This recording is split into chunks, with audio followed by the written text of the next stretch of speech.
Hoje eu vou falar para você os 10 absurdos testes que caçadores de bruxas usavam para descobrir as suas vítimas. A humanidade tem muitas manchas em sua história. Uma das mais sombrias delas é o que foi feito com as mulheres durante a Idade Média. Do século XV ao XVIII, a Europa era um lugar assustador, especialmente se você fosse uma mulher idosa. A tensão entre a Igreja Católica e a Igreja Protestante significava que o terror religioso era predominante e a má sorte era atribuída a adoradores e adoradoras do diabo. Guiados pelo medo e pela ignorância, os julgamentos de bruxas europeias custaram a vida de cerca de 200.000 pessoas na Alemanha, na Suécia, na França e na Grã-Bretanha. Então hoje eu trago a vocês os 10 métodos mais bizarros e macabros para identificar as supostas bruxas através da confissão das pessoas depois de serem torturadas. E não tinha quem não fosse culpado com estes métodos. Todo mundo confessava o que não devia. Então vamos conhecer o 10º lugar, o despertar da bruxa. Uma das técnicas de tortura mais famosas hoje em dia foi inventada para tentar fazer as bruxas despertarem. Os italianos foram pioneiros nesse método, conhecido como privação do sono, que se espalhou para outros campos da Europa, como a Escócia. A acusada tinha um aro de ferro com 4 pontas afiadas colocado em sua boca. A mulher era então presa à parede através dela, de modo que se ela seria incapaz de se deitar ou de se descansar a cabeça. Além disso, os homens encarregados de vigiar a suposta bruxa eram instruídos a mantê-la acordada por qualquer meio que julgassem necessário. Eventualmente, após alguns dias da privação de sono e tudo mais, como era de se esperar, a pessoa começava a ter alucinações. E quando questionada neste estado, a mulher falaria sobre coisas fantásticas como poder voar, aparecer e desaparecer, transformar-se em animais e participar de rituais satânicos. E os caçadores de bruxa alegavam que isto era a bruxa despertando. Dentro da mulher era prova inegável de sua culpa. Em 9º lugar temos o teste do toque. Acreditava-se que se uma pessoa sob o efeito de alguma feitiçaria tocasse na pessoa que a enfeitiçou, uma reação adversa aconteceria. Baseados nesta crença, moradores da Inglaterra tentaram verificar se 2 mulheres idosas, chamadas de Rose Callender e M. Dane, eram ou não bruxas. Elas foram acusadas de enfeitiçar 2 meninas que estavam sofrendo com ataques. O teste do toque era bem simples. Eles faziam as 2 mulheres, que eram as supostas bruxas, tocarem na pessoa que elas haviam enfeitiçada, ou melhor, na pessoa que estava com os problemas. Se a doença ou os ataques cessassem no momento que elas tocavam na pessoa, elas eram as culpadas, eram elas que tinham enfeitiçado aquela pessoa. No caso de Callender e Dane, diziam-se que as crianças que estavam sofrendo com o feitiço mantinham os punhos tão cerrados que até o homem mais forte da aldeia não conseguia abrir os seus dedos. Quando elas foram tocadas pela mulher acusada, as meninas abriram facilmente as palmas da mão. E para testar se as meninas estavam mentindo, o juiz as vendou e fez outros membros da corte tocarem suas mãos. As meninas tiveram a mesma reação toda vez que alguém tocava as mãos nelas, o que prova que elas estavam fingindo. Então Kullander e Dane foram consideradas inocentes, certo? Errado, mesmo assim elas foram consideradas bruxas e executadas. Que absurdo, não é? Em oitavo lugar, nós temos a cremalheira. A Alemanha é considerado o país que mais executou bruxas. Durante a década de 1620, estima-se que os testes de 5 anos de duração em Würzburg mataram mais de 900 pessoas. Ninguém estava a salvo do príncipe Philipp Adolf von Herrenberg, nem mesmo seus próprios sobrinhos. 19 padres católicos e alguns meninos que foram considerados culpados de ter relações sexuais com o demônio antes de serem decapitados ou queimados na fogueira. Os acusados eram considerados culpados após a confissão e a tortura ainda não era ilegal na Europa Central. Os alemães tinham muitos métodos cruéis de forçar as confissões, mas o mais popular era a cremalheira, algo tão terrível quanto o nome sugere. A cremalheira geralmente consistia em uma estrutura de ferro com um rolo de madeira em uma ou ambas as extremidades. As vítimas tinham as mãos atadas a um rolo e os tornozelos atados a outro. Durante os interrogatórios, seus torturadores usavam os rolos para aumentar a tensão nas amarras e esticar o acusado. As articulações da vítima acabariam por ser deslocadas e depois separadas completamente, enquanto elas ouviam o estalar e os rompimentos dos seus próprios ossos. Isso era o suficiente para qualquer um se declarar culpado de qualquer coisa, não é mesmo? Eu sei, era um absurdo pior que o outro, não é? Agora então nós vamos saber o sétimo lugar, que eram as picadas. Este chegou a ser considerado o método mais preciso de testar a feitiçaria. A acusada era despida completamente na frente da corte e depois tinha seus pelos e cabelos raspados da cabeça aos pés. O picador procuraria então a marca do diabo, picando toda a vítima com uma agulha grossa. Acreditava-se que haveria um local na pessoa que não sangraria nem causaria dor, prova de um contrato com o diabo. Muitas mulheres confessavam apenas para acabar com a humilhação.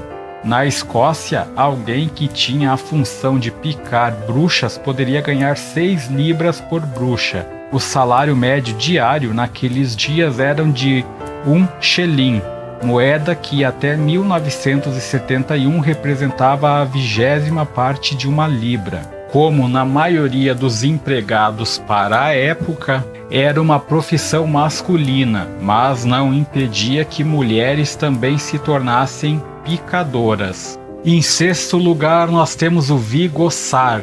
A Suécia teve uma caça às bruxas bastante peculiar.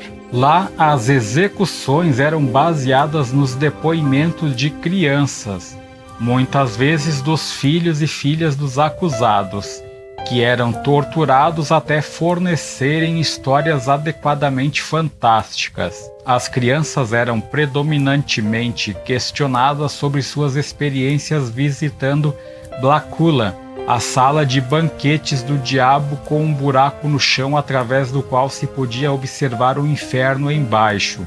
As criativas histórias criadas pelas crianças levavam à execução de seus pais. Os vigoçar eram garotos que acreditavam ter o poder de identificar o invisível estigma diaboli, a marca do diabo, na testa da bruxa. Depois de um culto na igreja, era prática comum os meninos apontarem para algumas mulheres e dizerem que elas eram bruxas. E estas pobres coitadas eram muitas vezes executadas apenas alguns dias depois. E os garotos eram pagos por cada bruxa identificada. E isto significava que muitos órfãos e mendigos alegavam a ser os vigoçar para tentar ganhar algum dinheiro. Não era de se espantar que esta era uma profissão perigosa. Em várias ocasiões, os Vigossar foram encontrados espancados até a morte, principalmente pela família dos que eles acusaram e as pessoas que foram mortas. E em quinto lugar, nós temos o afogamento. Alguns países da Europa utilizavam uma forma de humilhação pública bastante peculiar, que consistia em um instrumento que tinha um banco numa ponta onde a vítima ficava amarrada e era exposta no local onde cometera sua ofensa. Caçadores de bruxas utilizavam este instrumento para identificar bruxas também, e ele se tornou um método bastante difundido e confiável para procurar uma bruxa. A suspeita era amarrada à cadeira com os pulsos atados aos tornozelos, então era abaixada em um rio de água congelada para ela se afogar.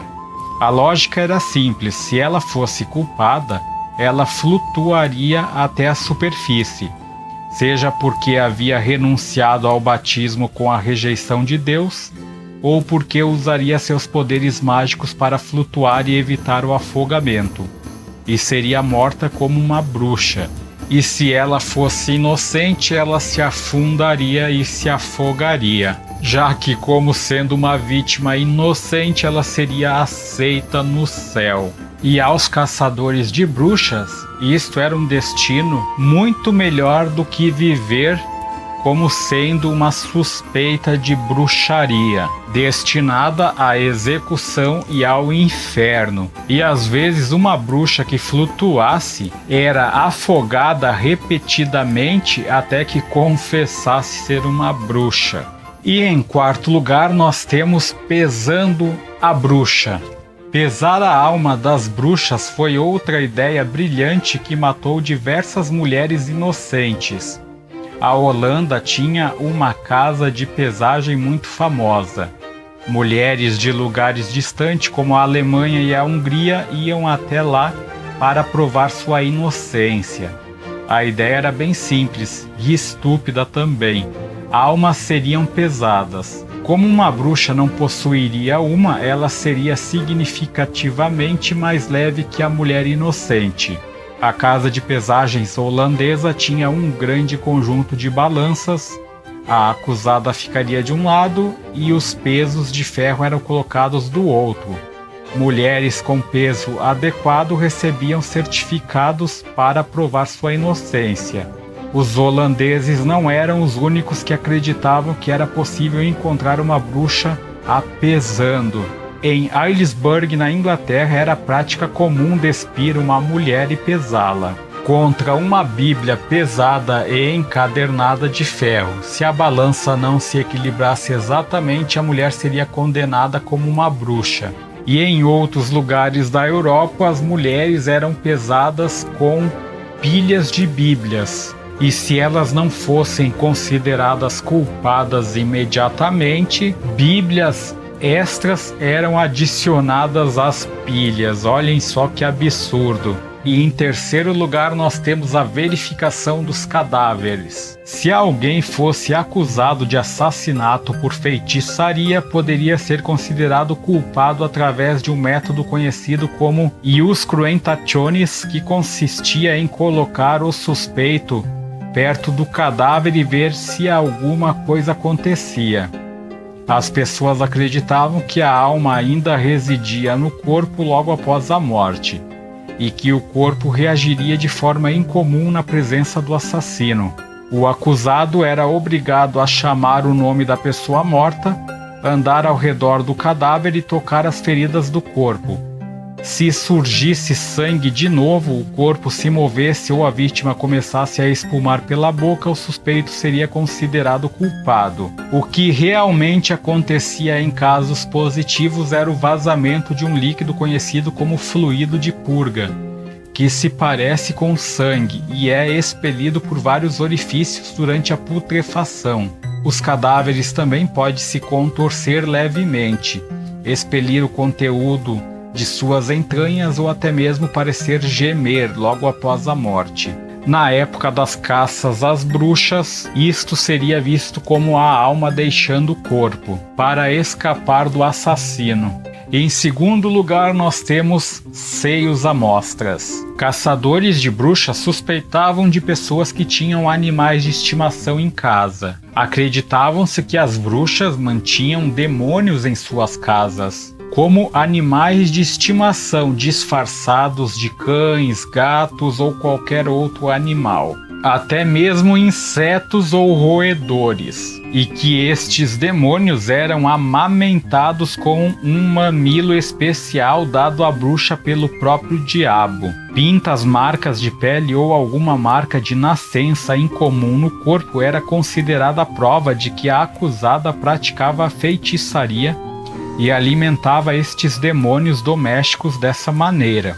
Pelo menos 80% das pessoas processadas por bruxaria eram do sexo feminino, e a ideia de um seio maligno é um exemplo perfeito de como as ideias contra os supostos perigos que a bruxaria representava eram misóginas. Acusadas tinham seus seios expostos, praticamente chicoteados e brutalizados.